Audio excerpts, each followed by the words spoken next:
Here to discuss those disturbing images and the growing threat of ISIS, Congressman Peter King, member of the Homeland Security Committee in the House of Representatives, the one-time chairman of that committee, just back from Israel. Pete, welcome back home. We'll get your comments on Israel in just a minute, Sure. but you heard the plea of that American mom, Shirley, trying to get her son, Stephen, released by ISIS, and there she is, and we can only speculate on a mother's love for her child, but using, I guess, Islamic-based flattery, trying to appeal to the caliph in the modern caliphate, al-Baghdadi. When you couple that mother's plea with the disturbing images of ISIS, and now our president saying we have no strategy, what does that say about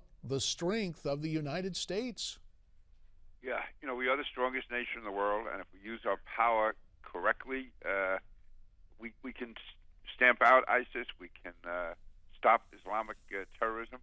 As far as the mother, obviously I disagree with what she said, but again, I'm not going to judge anyone whose son is possibly going to be beheaded. She has to say what, I'm not going to judge her at all. I just hope that somehow her son is spared. Having said that, there's no way I think any of us can excuse what the president did yesterday. I mean, when you have the whole world watching, when you have a week or 2 weeks of anticipation of what the United States is going to do, and then for him to walk out, I'm not trying to be trivial here, but in a light suit, light tan suit, saying that first he wants to talk about what most Americans care about, and he said that's the revision of the second quarter numbers on the economy.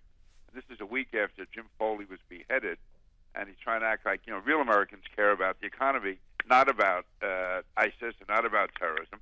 And then he goes on to say that he has no strategy.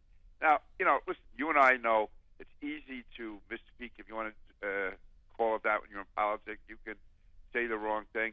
But I think what this showed was, there's always a few issues that you're not overly familiar with, and you can find yourself saying the wrong thing or saying it in the wrong way. That's the way he struck me. Is this is not foreign policy is not a major issue to him. It's something that he has to talk about. He's not crazy about it, and he'd much rather talk about some social engineering or healthcare or whatever. And he doesn't even know how to. For a guy who's so articulate, he does not know how to express himself on this issue because it's not at the top of his radar screen. It really isn't. To me, it was just a terrible performance by a commander-in-chief. And forget that our allies are watching. Forget that the American people are watching. ISIS is watching. If you were the head of ISIS, if you were Baghdadi, if you were anyone in the ISIS leadership, would you come away from yesterday afraid of the United States? Would you be afraid that the United States was going to use all its power to crush ISIS? Or would you think here's a person who's going to go out and do a few fundraisers over the Labor Day weekend? And of course, Friday night, he is headed back on the fundraising trail, is our chief executive, who constitutionally is also the commander-in-chief. Pete, I guess the most charitable interpretation to put on the Obama presidency is that the president is more comfortable, as you mentioned, talking about domestic issues. But here's an issue where the international can meet the domestic. Currently, 300 U.S. passport holders fighting alongside these Islamist organizations. You used to run the Homeland Security Committee.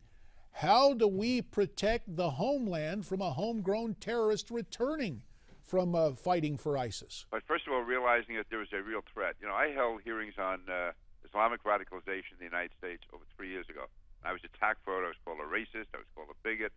And Keith Ellison, the congressman from Minneapolis, showed up at the hearing, broke down crying. He was so upset about what I was doing as far as going after his people. Well, as it turns out, you'd see two of the recent Americans who were killed in Syria were from Minneapolis. My hearing focused, that first hearing I had focused on Minneapolis. I had a Muslim man come in, talk about how his nephew and his adopted son had spent time in the mosque to keep them out of trouble. Meanwhile, unbeknownst to him, that young man was brainwashed.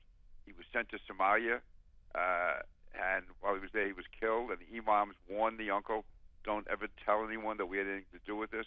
They imposed a code of silence on the Muslim community in Minneapolis. This was all testimony brought out 3 years ago, about how Minneapolis, Minnesota, is a hotbed for Islamic radicalism and terrorism. And they sent a number of men over to Somalia to fight. Now you have a number of men going to Syria.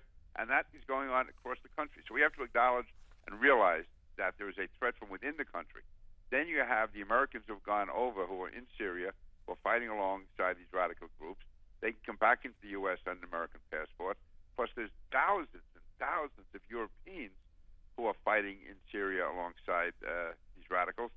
They can go back home to Europe and come into the U.S. without getting a visa because they're the citizens of European countries. This is a threat like we've never had from terrorism before. I know from people who worked on it at the time, one of the problems Al-Qaeda had prior to 9/11 was getting people they could get into the country. They ended up getting 17 of them in, but it was not easy for them to do it. Now we have thousands who can come into the United States without a problem. And any of them is capable of carrying out a terrorist attack. So we have to have a full court press by all our law enforcement intelligence agencies. We have to put aside political correctness, and at the same time, we have to be launching an all-out attack on ISIS in the Middle East, which includes massive air attacks, arming the Kurds. It involves going after banks, anyone who is providing money or assistance to ISIS, and making it clear that this is an enemy. This is not something that's going to be solved by dropping a few bombs on a mountain or by recapturing a dam. This is an enemy that, as Secretary Hagel said last week in the president's own administration, unlike any we've seen before. Pete, let's move on. You're just back from Israel. A ceasefire has been signed there. Do you think the ceasefire is going to hold? And tell us what you experienced firsthand while in Israel.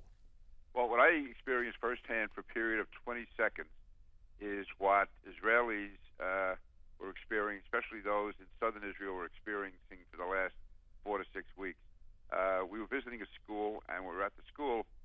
Some of the workers at the school told about a rocket attack that morning, which had occurred at a house right near where they were living. So after we left the school, we went down to take a look at the house to see the damage. The mayor was there, the local member of the Knesset was there, and while we were there, and the people gathered around, the house was really demolished. Suddenly the air raid sirens went off. And when those sirens go, you have 15 seconds to find shelter. And you had 30, 40 people who were running across the street. There's a building across the street they said to use as the shelter. We went in, and as we went in the building, we heard these loud booms in the air, and that was the Israeli Iron Dome system intercepting these rockets. And I was able to actually look out. I was a few seconds late, but I looked up and I saw this plume of smoke up in the air where one of the Hamas rockets had been taken out. And so to go through that 15 to 20 seconds of not knowing what was going to happen next, and then also to see the Iron Dome system work so effectively, even though for years liberals told us that these anti-missile systems don't work, clearly it's working in Israel 95% of the time, but also realize the reckless nature. There was no military installation nearby. There was no in any type of defense facility there. This was an entirely civilian area, and Hamas was just lobbing these rockets in. And so it really brought home to me, again, the conditions that the Israeli people, especially those people in southern Israel, have to live under. As far as the ceasefire holding, I think one of the reasons I went, and I think it's important for Americans to show solidarity with Israel, is that Hamas will have no doubt that America stands with Israel. Unfortunately, the President and the Secretary of State gave such mixed signals, undermining Israel. I mean, Israel right now has established a decent working relationship with Egypt. Egypt had come up with a ceasefire proposal last month, which Israel endorsed.